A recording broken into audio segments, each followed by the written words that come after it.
आहे बरं का याच्यामध्ये.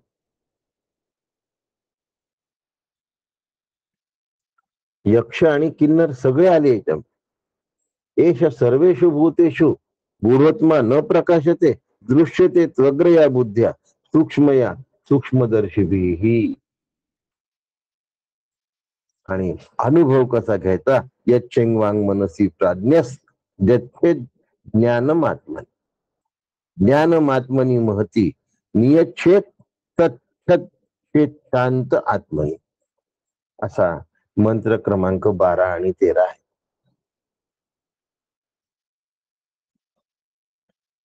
आत्मा अव्यक्त आहे, पण आत्मा जीवामध्ये लपला आहे.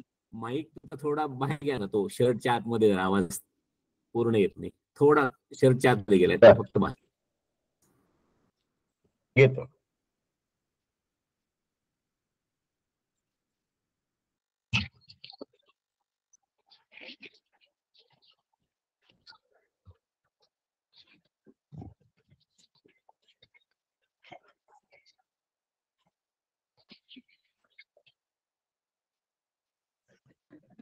एष सर्वेषु भूतेषु गूढोत्मा न प्रकाश दृश्यते त्वग्रया बुद्ध्या.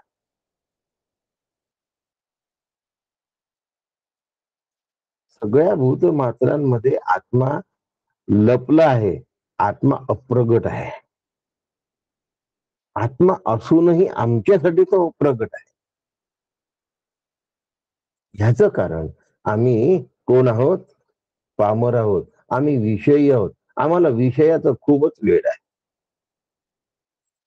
विषयाच्या पाठीमागे आम्ही विषय गाठण्यासाठी, विषयातून सुख प्राप्त करून घेण्यासाठी इतके लालायित झालेले आहोत, एवढे लाचार झालेला आहोत की आत्मज्ञानाचा मागमूस सुद्धा आम्हाला लागत नाही. विषय म्हणजे काय हो? शब्द, स्पर्श, रूप, रस आणि गंध.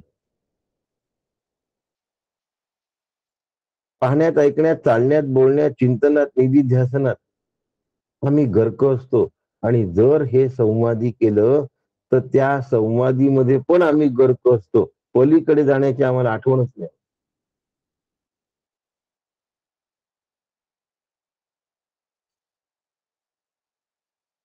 परवाच एका साधिकेची माझी भेट झाली. साधन साधन साधन साधनाच्याच मागे. अरे त्याच्या पलीकडे काय हे पाहिजे. साधन कशासाठी दिलंय?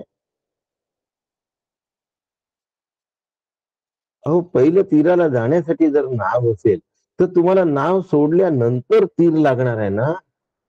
नाव पहिलं तीराला लागेल, तुम्ही नाही लागले. तुम्हाला नावेतून उतरावं लागेल ना, साधन सोडावं लागेल ना. जे विसंवादी आहे, म्हणजे विषयामध्येच रमले आहे, त्यांचा विषय नाही आहे आपला. पण पाहण्यामध्ये, ऐकण्यामध्ये, चिंतनामध्ये आणि निधिध्यासनामध्ये सुद्धा माया आहे. त्याच्या पलीकडे जायचं आहे हे विसरू नका. अहो, चिंतन कशासाठी आहे? चैत्य रूप होण्यासाठी आहे.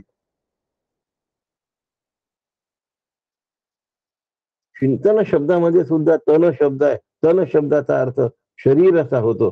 त्या शरीराच्या पलीकडे निघून जाण्यासाठी चिंतन आहे हो. आम्ही साधनच धरून ठेवतो. आम्ही काय धरून? आम्ही साधनच धरून ठेवतो आणि आम्हाला साधनाचं वेड लागतं आणि मग आम्ही साधनाच्या मध्येच, बस साधनाच्या मध्येच राहतो.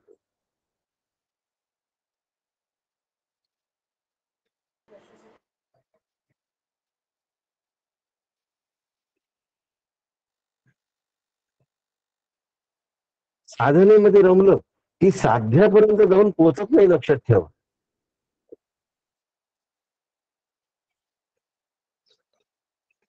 यज्ञ करत राहिलं तरी पण तेच. मग निधिध्यासन करू नये तर ते केल्याशिवाय होत नाही. भगवद्गीता निधिध्यासनाचा ग्रंथ आहे. ढोबळमानाने सांगतोय, श्रुती म्हणजे उपनिषद श्रवणाचा ग्रंथ आहे, ब्रह्मसूत्र मननाचा ग्रंथ आहे आणि भगवद्गीता निधिध्यासनाचा नावाचा ग्रंथ आहे. पण निधिध्यासन करता करता स्वरूपाकार व्हायचं हे विसरू नका.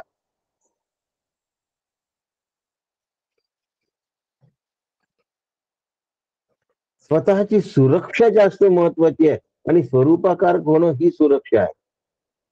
बाकी ठिकाणी रक्षण होण्याची शक्यताच नाही. पुनरपि जननम पुनरपि मरण. म्हणून मनन आणि निधिध्यासन हे सुद्धा माईक आहे. काय उंची आहे विषयाची.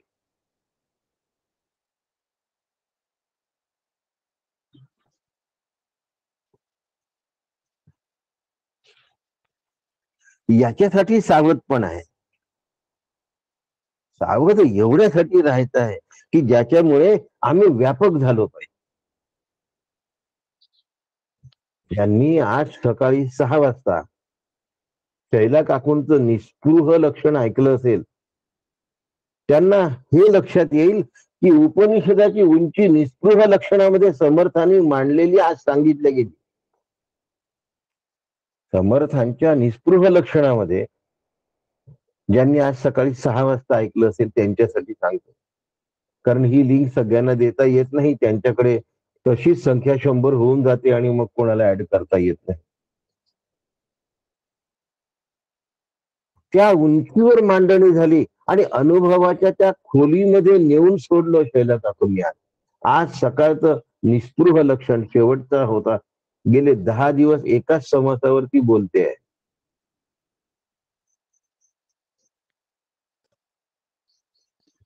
त्या व्यापकतेची जी सूक्ष्मता आहे ती सूक्ष्मता इथे कठोपनिषदामध्ये सांगितली आहे आणि केनोपनिषदामध्ये सांगितली आहे. केनोपनिषदाचा त्यांनी रेफरन्स सुद्धा दिलाय बोलताना. चुकून माणूस माईक मनाला, बुद्धीला, प्राणाला मी समजून बसतो आणि मग मी कोण आहे हे खऱ्या अर्थाने कळेनासं होऊन जातं. त्यासाठी सद्गुरूंचा पिच्छा पुरवावा लागतो. त्यासाठी सद्गुरूंचे पाय धरावे. म्हणून दृश्यते त्वग्रया बुद्ध्या सूक्ष्मया सूक्ष्मदर्शिभिः.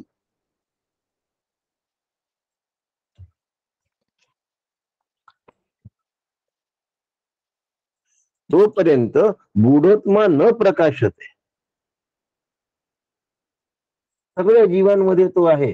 कसं काय हो? तोच सगळ्या जीवांमध्ये आहे. आमच्या म्हणजे आपल्या साधारण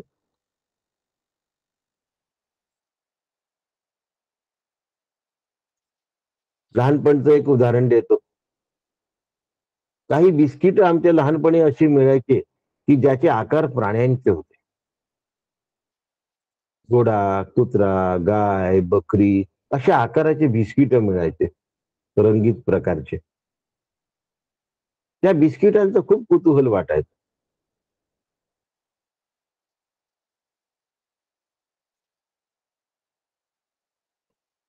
पण कुठल्याही आकाराचं बिस्किट जरी खाल्लं तरी त्यातलं बिस्किट पण बदलत नव्हतं ना. कुठल्याही आकाराचा जीव असो, वनस्पती आकाराचा असो, प्राणी आकाराचा असो, पशु आकाराचा असो, पक्षी आकाराचा असो, वनस्पती, पशु, पक्षी आणि मनुष्य आपण 4 ढोबळ आकार घेऊया. या कुठल्याही आकाराचा जरी असला तरी बिस्किट पण एकच आहे, आत्मा पण एकच आहे होत. आणि हे समजण्यासाठी शास्त्राभ्यास सांगणाऱ्या श्री गुरूंकडे जावं लागतं आणि श्रोत्रिय, ब्रह्मनिष्ठ आणि दयाळू असावे.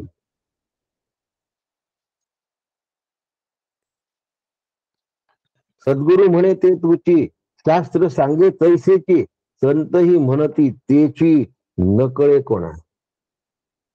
संत आणि श्री गुरु जे सांगतात ते लवकर कोणाच्या लक्षात येत नाही. शास्त्राने सांगितलं तिथे बुद्धीची कसरत केल्या जाते परंतु आत्मचिंतन होत नाही. हो, दुर्दैव इथे आहे. अधिष्ठान बिस्किट जर कळलं तर अध्यस्थ त्या बिस्किटाचा जो आकार आहे त्याचा सहजच बाध होतो. तसं सगळ्या जीवांमध्ये अधिष्ठान आत्मा जर कळला तर देहरूपी आकार सहजच बाधित होतो. मग हा श्रेष्ठ, हा कनिष्ठ, हा माझा, हा दुसऱ्यांचा, हा रूपवान, हा कुरूप, हा श्रीमंत, हा गरीब, असा भेद राहत नाही. जशा सृष्टीमध्ये ढगांनी आवृत्त झाल्यानंतर प्रकाश असून सुद्धा सूर्य जाणवत नाही, तसा आत्मा सगळ्या जीवांमध्ये असून सुद्धा आम्हाला न प्रकाशते, गुढोत्मा न प्रकाश. प्रत्येक जीवाच्या दृष्टीवर अविद्येचं आवरण आहे आणि त्यामुळे आत्मा न दिसता तो विपरीत कळतो. याचं कारण आम्ही विषयी आहोत, आम्ही पामर आहोत आणि सद्गुरूंना आम्ही शरण नाही. आम्हाला वाटतं आमचा अभ्यास खूप छान झाला, तो शब्दज्ञान असतो. म्हणून म्हटलंय श्रवण मनन निधिध्यासन, याच्या पलीकडे सुद्धा तत्वम पदार्थ शोधन आहे. तत्वम पदार्थ शोधनावर जाऊन त्वमला तद्रूप व्हायचं आहे. अधिष्ठान रूप वेदांताची दृष्टी आल्याशिवाय अध्यस्त रूप आकार मोडल्या जात नाही. काय म्हणतोय लक्षात घ्या. बिस्किटाचे विविध आकार आहेत प्राण्यांचे, त्यावेळेला मिळत असत, परंतु त्या आकारातून बिस्किट नावाचा प्रकार एकच होता.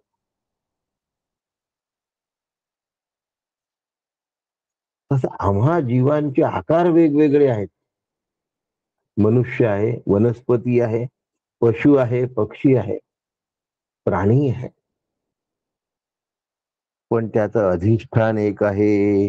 म्हणून मनन आणि निधिध्यासन, भगवद्गीतेचा अभ्यास, इथपर्यंत मायेचा प्रांत आहे हे विसरू नका.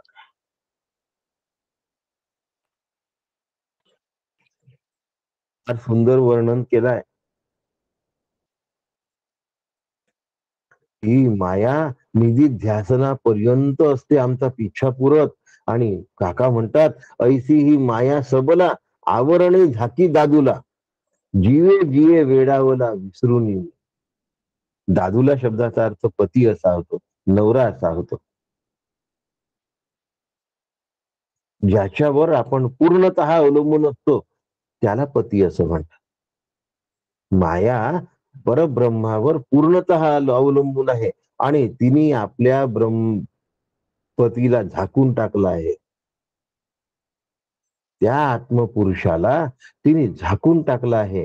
त्याच्यामुळे जीव वेडवून जातो आणि जीव स्वतःला विसरतो, पण स्वरूपाकडे वाटचाल करत नाही. कसा आहे हो जीव? अजय आहे, अजर आहे आणि अमर आहे.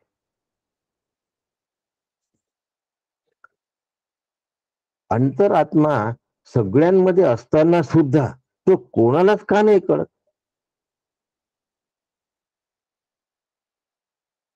आणि मग आम्ही देहाला आत्मा समजतो, मनाला आत्मा समजतो, बुद्धीला आत्मा समजतो, प्राणाला आत्मा समजतो, पण त्याच्या पलीकडे आत्मा आहे असं वाटत नाही. अगदी वेळ पडली तर शून्याला आत्मा समजतो.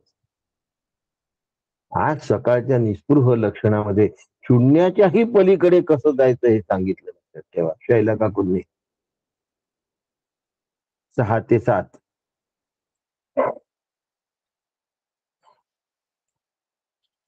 आजचं प्रवचनाचं शब्द सोडवेनात मला.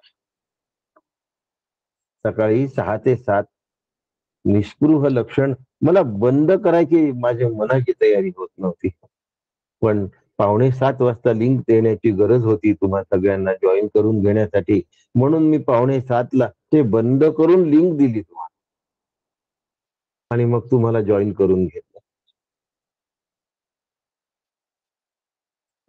ते 15 मिनिटं मी नाही ऐकू शकलो शेवटचे, पण केनोपनिषदापासून तर शून्याच्या पलीकडे जाण्यापर्यंतचा उल्लेख समर्थांच्या निस्पृह लक्षणामधून झालेला आहे.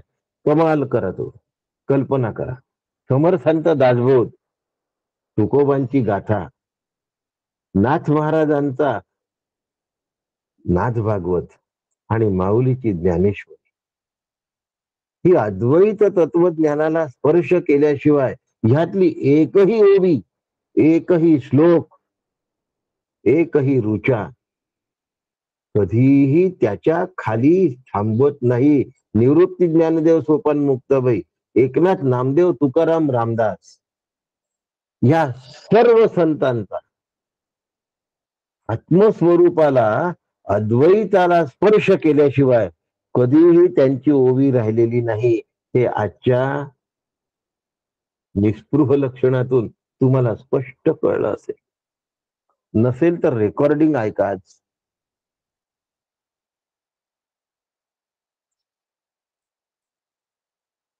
उपाधीला जास्त बल दिलं की आत्मा नाही दिसत. उपाधीला जोपर्यंत बाजूला सारत नाही तोपर्यंत गूढोत्मा न प्रकाशत आहे. म्हणून उपाध्या कशाला म्हणतात? देह याला उपाधी म्हणतात. पण कुणापर्यंतच्या ह्या देहात इंद्राचा, ब्रह्माचा, विष्णूचा, महेशाचा, मनुष्याचा, प्राण्याचा, पशुचा, पक्षीचा, यक्षांचा, किन्नरांचा, सगळ्यांचा देह आत्मा लपण्याची जागा आहे. लक्षात मग असे पॉइंट आउट करता हा तुम्ही, सगळ्या देहांमध्ये आत्मा आहे. आत्मा सर्वव्यापक आहे म्हणून तो देहातही आहे आणि दोन देहाच्या मध्ये पण आहे. तो निराकार असताना सुद्धा तो आकाराला आला आहे देहांच्या रूपाने. पण समजण्यासाठी शांतता लागेल ना, चांचल्य लागेल ना. तेव्हा कळेल की मी अमर आहे, मी अनादी आहे, मी आनंद स्वरूप आहे. आचार्य म्हणतात, श्रवणादी कर्मा विद्या मायाच्छन्न हा. अविद्या आणि मायेने आत्मा झाकला आहे. मी देह आहे असं वाटणं अविद्या आहे. जग सत्य आहे असं वाटणं हे मायेने निर्माण केलेलं अज्ञान आहे. म्हणून त्याला माया म्हणतात. जगत सत्यत्व हा मायेचा प्रभाव, देह सत्यत्व हा मायेचा प्रभाव आहे. त्यांनी आत्मा झाकला आहे. ताडपत्रीच्या खाली जसा कापूस झाकले जातो त्याप्रमाणे.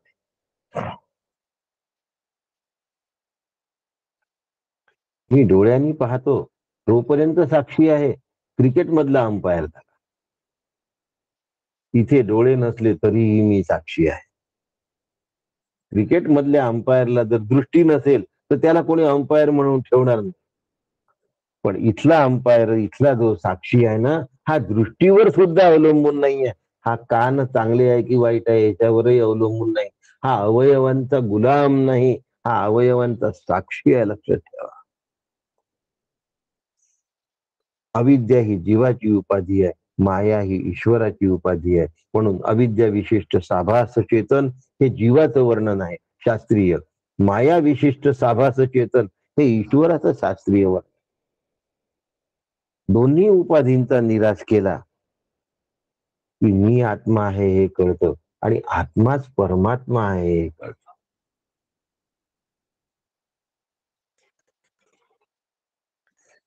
मायामयमिदम अखिलम बुधवा.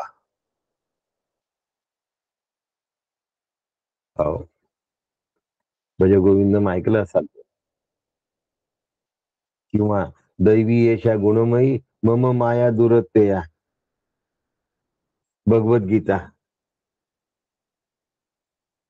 आचार्य आणि भगवंत म्हणजे भगवद्गीता आपल्याला क्षणोक्षणी साथ देते उपनिषदात.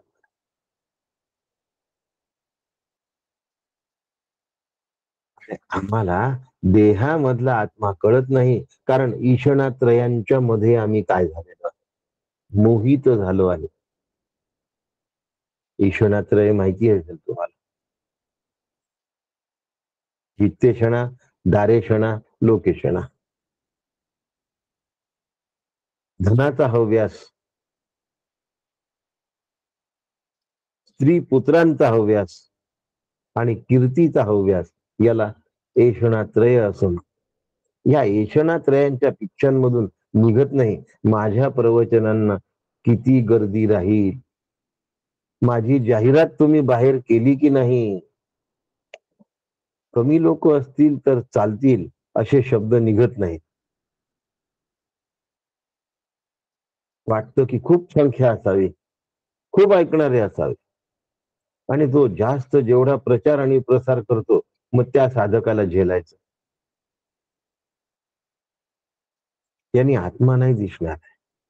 यांनी ऐशणात्रयांच्या ताडपत्री खाली आत्मा झाकलेला आहे, तो सापडणार नाही.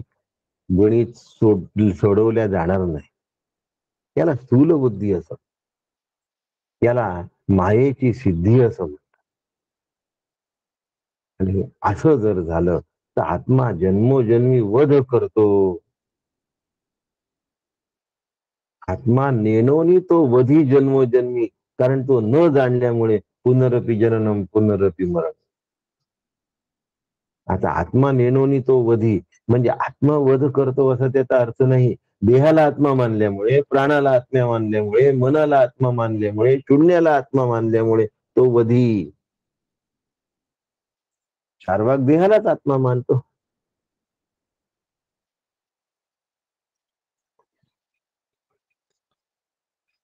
सांख्यकार प्राणापर्यंत जातात, बौद्ध शून्यापर्यंत जातात, पण त्यालाच आत्मा समजतात.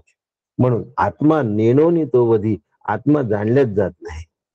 त्याचाच वध होतो म्हणजे शरीर जातं आणि जन्मोजन्म. म्हणून म्हटलंय दृश्यते वग्र या बुद्ध्या सूक्ष्मया सूक्ष्मदर्शिवी ही अत्यंत एकाग्र बुद्धी सूक्ष्माती सूक्ष्मदर्शित्वाने. आणि म्हणून कोणाला असते अशी बुद्धी? सद्गुरु म्हणे ते तुची शास्त्र सांगे तैसे.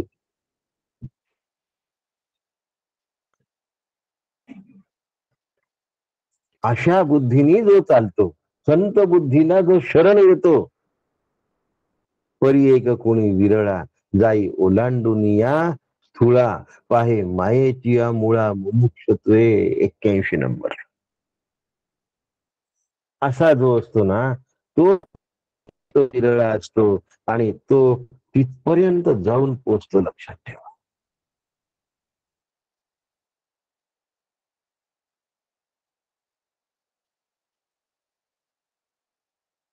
तो विरळा मी असावा, हाचा नेहमी माझा प्रयत्न असला पाहिजे.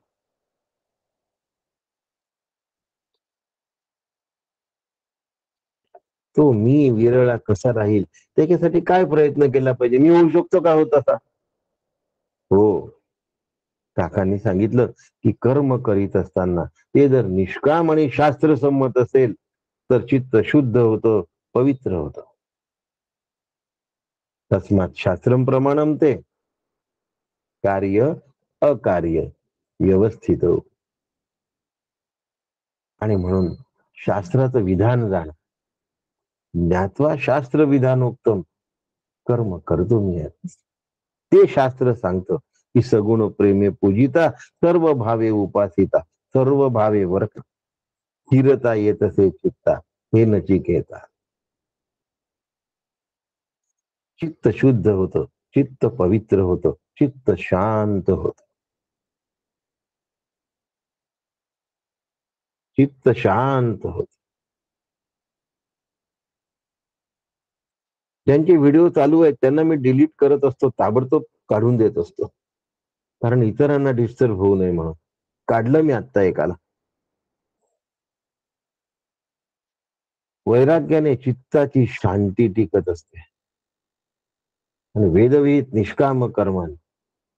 हो. 16व्या अध्यायातला शेवटचा श्लोक आणि 17व्या अध्यायातला पहिला श्लोक या कर्मा संपूर्ण निखालच सांगतो. तसा तर हा 5वा अध्याय आहेच.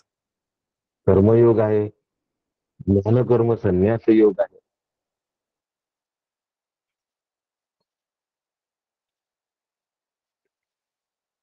कर्माविषयी सविस्तर मांडणी भगवंतांनी भगवद्गीतेमध्ये करून दिलेली. पण शुद्ध शांत चित्त वैराग्याच्या बळाने टिकतं. माझी शांती का टिकत नाही? मी एवढा अभ्यास करत असताना माझी शांती का टिकत नाही? वैराग्याचा अभाव. का नाही टिकत? वैराग्याचा अभाव. सूक्ष्म जर गवसणी घालायची असेल, दृश्यते त्वग्रया बुद्ध्या सूक्ष्मया सूक्ष्मदर्शी भी, मला जर सूक्ष्माती सूक्ष्म दर्शन घ्यायचं असेल तर मला वैराग्याने पजलं पाहिजे.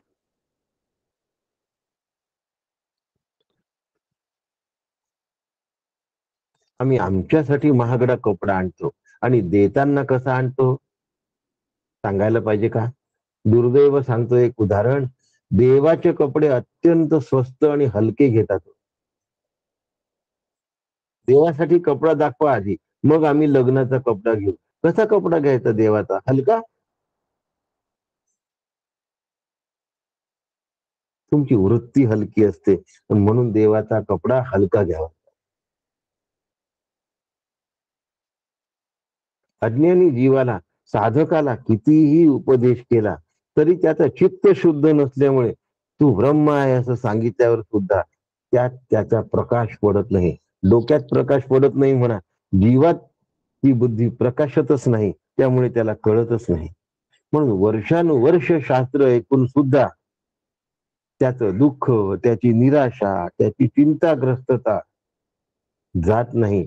खूपदा तो प्रवचनही करायला लागतो, शाब्दिक ज्ञान झालेलं असतं, पण आत्मस्वरूप अपरोक्षत्वाने तो जाणत नाही. कमाल आहे ना? विपरीतपणे जाणतो. आणि म्हणून गुरूंचं बोट धरण्याची गरज आहे.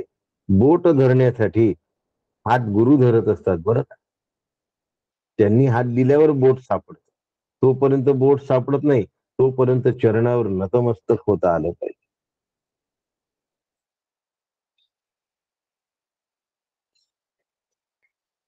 कोणी स्वयंपाकात निपुण असतं, कोणी कलेमध्ये निपुण असतं, पण ह्यात निपुण जे संत असतात त्यांच्याकडे जाणाऱ्यांची संख्या खूप कमी असते. खूपदा संतच आपण होऊन जातात. त्यांना असं नाही वाटत की आपल्या जीवनाचं कल्याण झालं पाहिजे.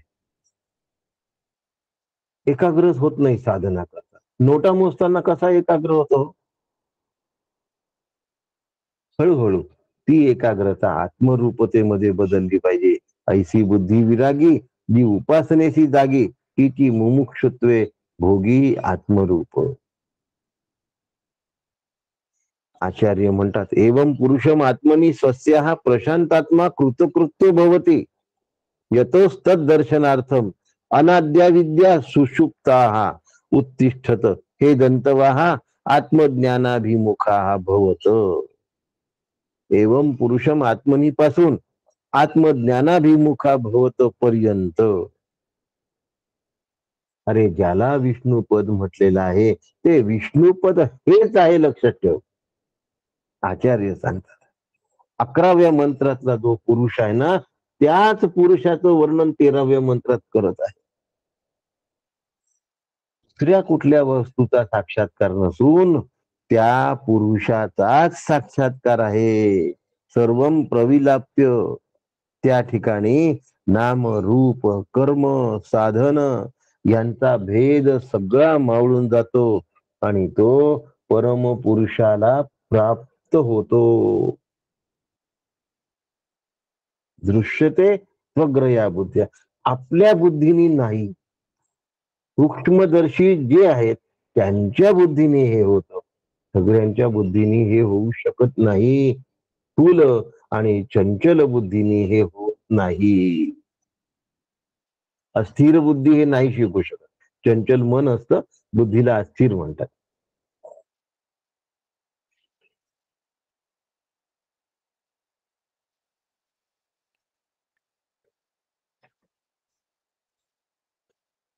म्हणून परी एक कोणी विरळा जाई ओलांडून स्थूळा पाहे मायेची या मुळा मुमुक्षत्वे.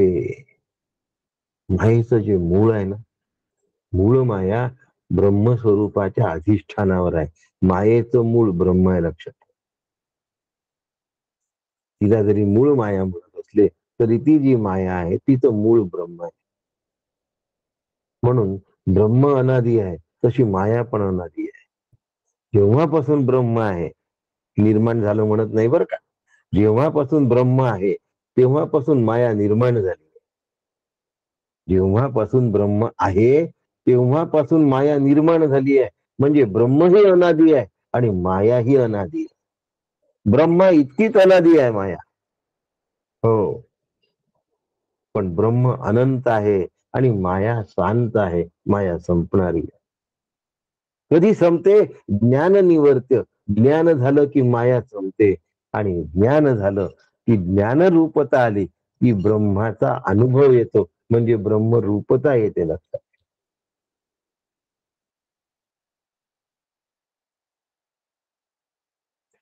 तसा शुद्ध आणि शांत मी असलो पाहिजे आणि त्या शुद्ध आणि शांत तत्वामध्ये मला अखंडत्वाने राहता आलं पाहिजे.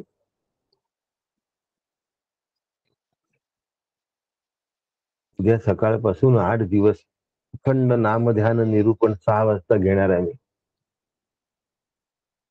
परंतु हा जो लय चिंतनाचा भाग आहे, समर्थांची तीच उंची आहे हो, जी उपनिषदांची उंची आहे.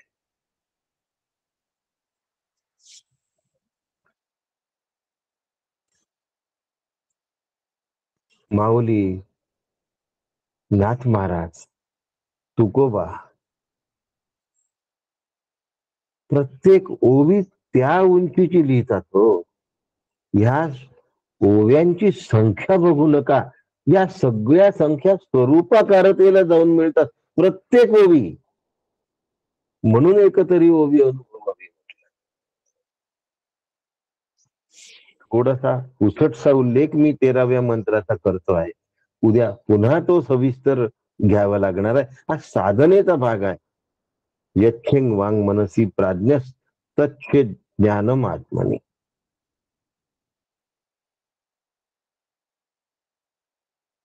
नुसती बडबड बडबड बडबड बडबड करून होणार नाही. वाणीचा उपसंहार मनामध्ये करावा. कुठे करावा लागणार आहे? वाणीचा उपसंहार मनामध्ये करावा. वाणीला मनामध्ये नेऊन बसला. इंद्रियांच्या सगळ्या अस्तित्वाचा विसर पडला पाहिजे आणि फक्त मनच राहिलं पाहिजे.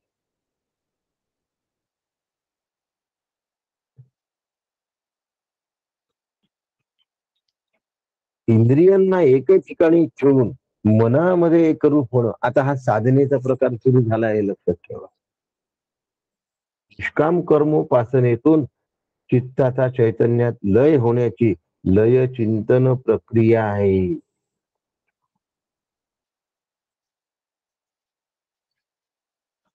इंद्रियांना मनाशी एकरूप करून घेतलं पाहिजे आणि मन शांत, निर्मळ आणि पवित्र जर झालं तर ते बुद्धीशी ऐक्य पावतं. मनबुद्धीचे ऐक्य असे सगळी साधन प्रक्रिया आहे. समजवण्याचा भाग पेक्षा अनुभवण्याचा भाग जास्त आहे.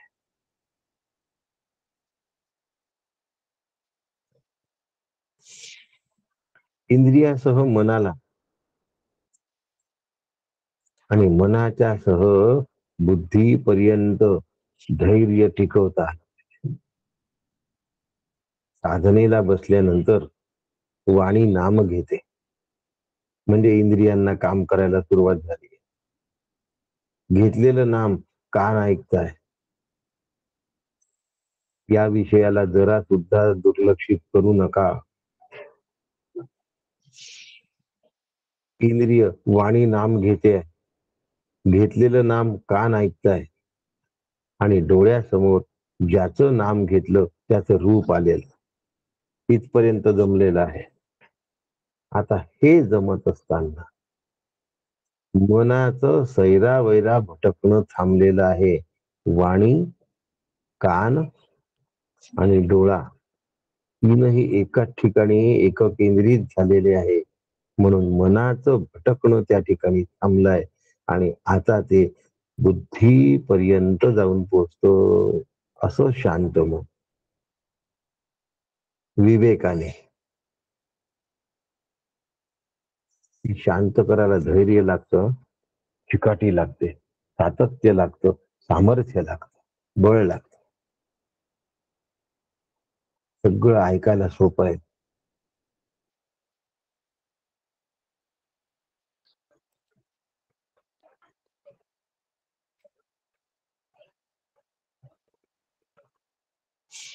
आज निस्पृह लक्षणामध्ये स्पृहा नाहीसा झालेला माणूस ज्या वेळेला सांगितला, त्यावेळेला तो या स्थितीला येऊन पोहोचतो, चालता बोलता. म्हणून आजच्या सांगण्याची उंची शैला काकूंची आणि अनुभवण्याची सखोलता, या दोन्ही गोष्टी होत्या निस्पृह लक्षण. असं जे अंतःकरण आहे ते बुद्धीत विलय होतं आणि बुद्धीमध्ये समरस होत. असा जो निष्पाप, कारण मन निष्पाप आहे, बुद्धी सुद्धा निष्पाप आहे, ज्यांना क्लुप्त्या करायच्या असतात ना त्यांना हे कधीच जाग. असा जो निष्पाप आत्मा हिरण्य गर्भामध्ये विलीन होतो.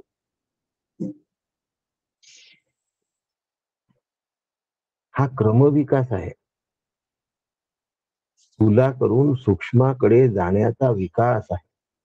पण माणूस स्थूलालाच धरून चालतो.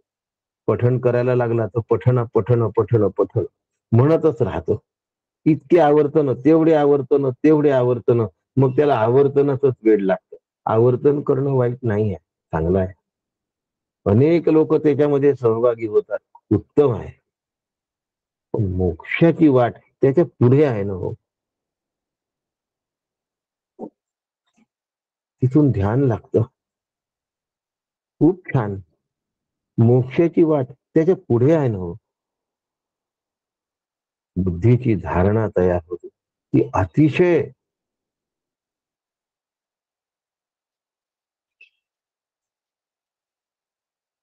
सूक्ष्मत्वात घेऊन जाते. पण त्याच्याही पलीकडे आत्मतत्व आहे तो. आणि ती बुद्धी ज्या वेळेला मत मध्ये विलीन होते त्यापूर्वी ती शून्यातून बाहेर येऊन हिरण्यगर्भ तत्वात विलीन होते. त्याला अव्यक्त सुद्धा म्हणतात. आणि यो बुद्धे परत असतो सहा, भगवद्गीता सांगते. उपनिषद म्हणतो बुद्धेरात्मा महान पर.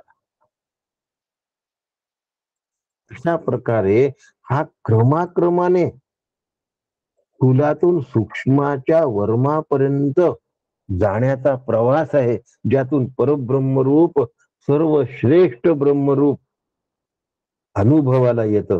याला स्वस्वरूपारूढ असं म्हणतात.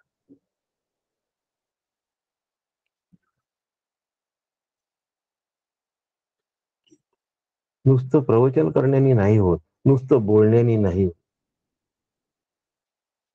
जागृती काळी असलेलं दृश्य विश्व भासेनासं झालं पाहिजे. असं कसं होईल? होत. असं कसं होईल म्हणजे काय? होतच.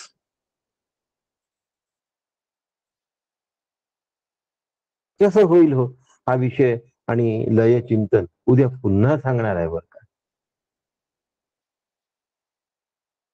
कसं होईल? होतच. आपल्या घरात लहान मुलं असतात, त्याची खेळणी असतात, विविध आकाराची खेळणी असतात, विविध रंगांची खेळणी असतात, विविध प्रकारची खेळणी. यात एवढं वैविध्य असताना सुद्धा त्यातलं कुठलंच खेळणं माझ्या स्वप्नात नाहीये. त्यातला कुठलाच आकार माझ्या मनाला आकर्षित करून घेत नाही कायमस्वरूपी. त्यातला कुठलाच प्रकार करता माझ्या ध्यानात राहत नाही. मग देहाचे आकार, जीवांचे प्रकार का ध्यानात ठेवतो मी? जगत सत्यत्व भ्रांती. आणि ही सत्यत्व भ्रांती नाहीशी झाली की ही विविधता सुद्धा मला आकर्षित नाही करत, ज्याप्रमाणे खेळण्याची विविधता आकर्षित करत नाही. त्या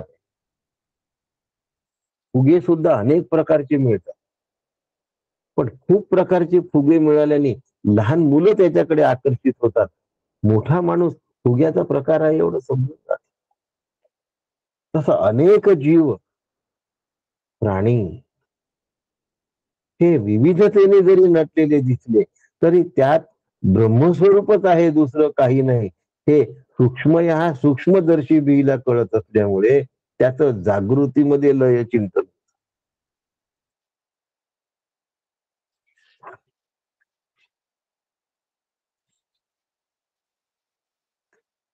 जागेपणी बाध कसा होतो उद्यापासून सकाळी 6 वाजता सांगणार आहे. सगळ्यांनी नका रेकॉर्डिंग आलं तर ते ऐका. त्यांच्याकडे एवढी जागा नाही, त्यांचे 100 लोक होऊन जातात. चालता फिरता बाध करता येतो. अशा प्रकारे क्रमाने स्थूलापासून सूक्ष्मापर्यंतचा प्रवास याला सर्वश्रेष्ठ प्रवास असं म्हणतात आणि त्याला स्वरूपाकार असं म्हणतात किंवा स्वरूपावर आरूढ होणं असं.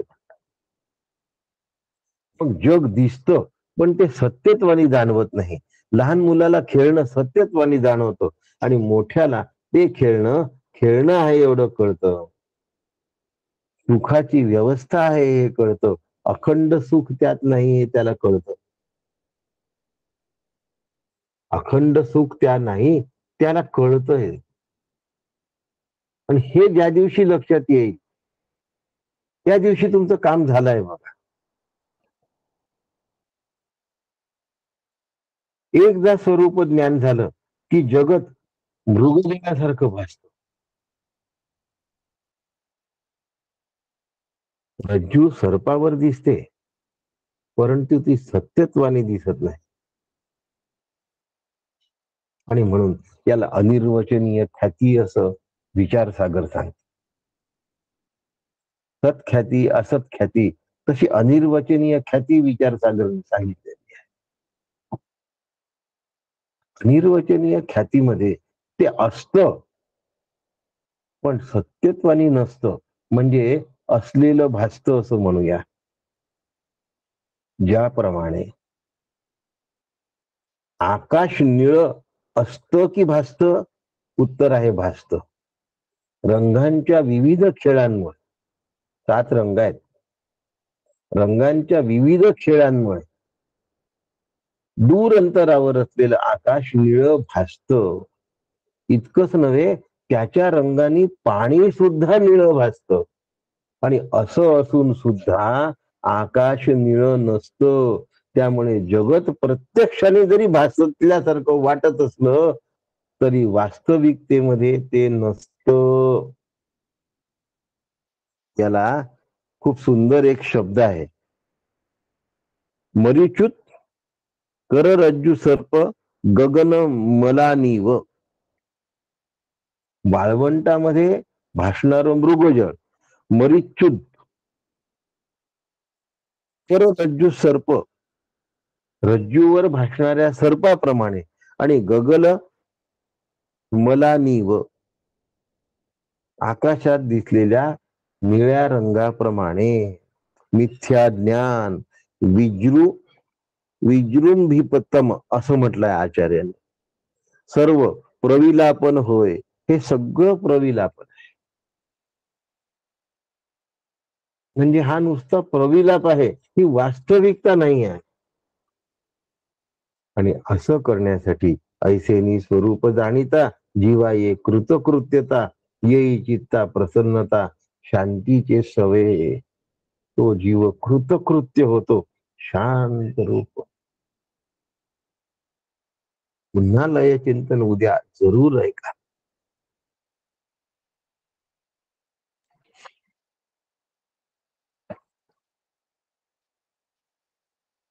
कारण याचं आणखीन सविस्तर वर्णन पुष्कळ आहे, एवढं आज शक्य नाही आहे. त्यामुळे आज फक्त त्यातला साधनेतला भाग सांगितला. त्याचं आणखीन जे स्पष्टीकरण आहे ते उद्या तुम्हाला सांगू. वेळेअभावी आज ते आपल्याला शक्य नाहीये. उद्या पुन्हा 7 वाजता ज्यांनी साधना केली आहे, जे साधना करतात आहे, ज्यांना सोहमचा उपदेश झालेला आहे, ज्यांना नामी कसा आहे हे कळलेलं आहे, त्यांना जाणून घेण्यासाठी लय चिंतन हे अत्यंत महत्वाचं आहे. निधिध्यासनाच्या पुढे मारलेली उडी. म्हणून आज सकाळचा दासबोध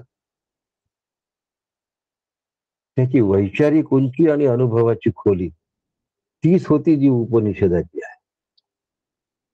आणि ती सांगितली गेली शैलका. आता ते समजण्यासाठी पुन्हा पुन्हा प्रयत्न करा. रोज गुरूंनी दिलेली साधन करा. मनाचं साधन करू नका. कल्याण झाल्याशिवाय राहणार नाही. एक दिवस श्रवण मनन निधिध्यासन सुद्धा स्वरूपाकारतेमध्ये बदललं पाहिजे. असं सद्गुरू डॉक्टर काकांच्या समर्थ कृपेने शक्य आहे. आपण त्यांना सगळे मिळून शरण जाऊया आणि त्यांचा आशीर्वाद घेण्यासाठी प्रयत्न करूया. राम कृष्ण हरी. राम कृष्ण हरी काका. मेधाताई नमस्कार. राम